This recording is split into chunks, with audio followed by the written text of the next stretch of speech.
एक बार एक व्यक्ति गौतम बुद्ध से पूछता है, बुद्ध, कर्म क्या है? बुद्ध मुस्कुराते हैं और कहते हैं, मैं तुम्हें एक छोटी सी कहानी सुनाता हूँ। एक बार एक राजा अपने मंत्री के साथ अपने ही नगर में एक दुकान के सामने से गुजर रहे होते हैं। राजा का ये अनुभव है कि वह जब भी उस दुकान के सामने से गुजरते हैं तो उनके भीतर से यह आवाज़ आती है कि उन्हें इस दुकान वाले को दंडित करना चाहिए। राजा नहीं जानते कि उनके भीतर से यह आवाज़ क्यों आती है या उनका मन क्रोध से क्यों भर जाता है। वह क्यों उस दुकानदार को दंडित करना चाहते हैं। जब भी वे उस दुकान के सामने से गुजरते हैं तो उनके मन में यह विचार उठता है। राजा अपने मंत्री से कहते हैं, मंत्री, क्या तुम इस दुकानदार को जानते हो? मंत्री कहता है, नहीं राजन, मैं इस दुकानदार को नहीं जानता। राजा कहते हैं, मैं जब भी इसकी दुकान के आसपास भी होता हूँ तो मेरा मन क्रोध से भर उठता है। मेरा मन करता है कि मैं उस व्यक्ति को दंड दूँ, परंतु मेरे पास कोई कारण नहीं है। तुम तो जानते ही हो मेरा स्वभाव बड़ा शांत रहा है, परंतु आज तक मैं इस दुकानदार से मिला भी नहीं हूँ। परंतु न जाने क्यों जब भी इसकी दुकान के आसपास से गुजरता हूँ तो मेरा मन क्रोध से भर उठता है, जबकि आज तक मैं इस दुकानदार से मिला भी नहीं हूँ। मंत्री कहते हैं, हम इस समस्या का कोई ना कोई हल अवश्य निकाल लेंगे। और राजा और मंत्री अपने महल पहुँच जाते हैं। राजा कुछ समय बाद ये बात भूल जाता है, परंतु मंत्री को ये बात याद रहती है। मंत्री इस समस्या का कारण खोजने के लिए भेष बदल कर उस दुकानदार के पास जाता है और उस दुकानदार से कहता है, और भाई, कैसा चल रहा है तुम्हारा काम? वह दुकानदार कहता है, मत पूछो भाई, बड़ी समस्या है। दिन भर में थोड़ा ही धन इकट्ठा हो पाता है। लोग आते हैं, दुकान पर लकड़ियाँ देखते हैं, तारीफ भी करते हैं लकड़ियों की, परंतु कोई खरीदता नहीं।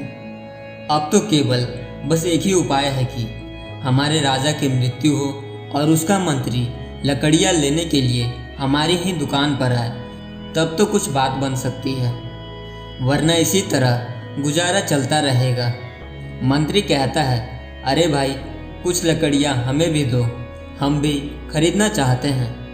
और कुछ लकड़ियाँ खरीदकर मंत्री उन्हें राजा को जाकर दे देता है और कहता है, महाराज, ये लकड़ियाँ उस दुकानदार ने आपके लिए भिजवाई है, जिसकी दुकान के आगे जाकर आपको उसके प्रति क्रोध महसूस होता है।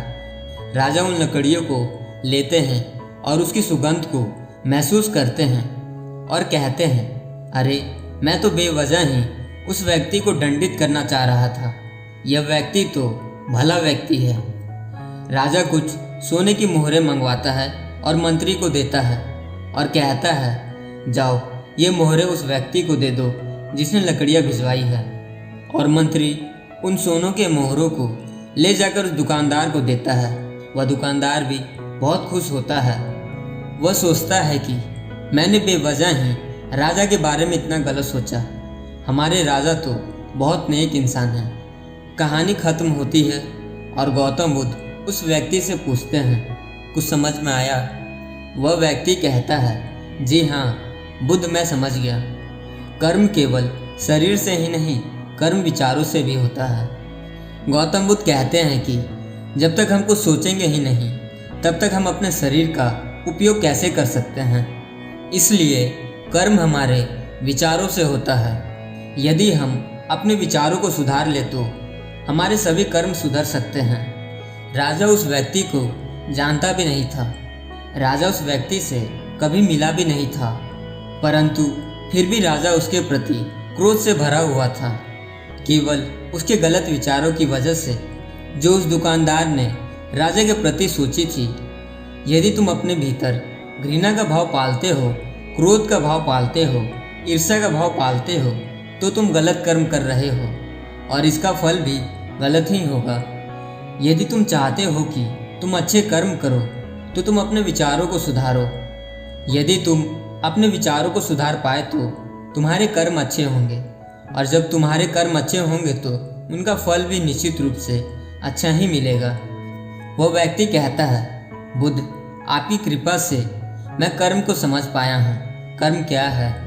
आज से ही मैं उचित कर्म ही करूँगा। बुद्ध, आपका बहुत बहुत धन्यवाद।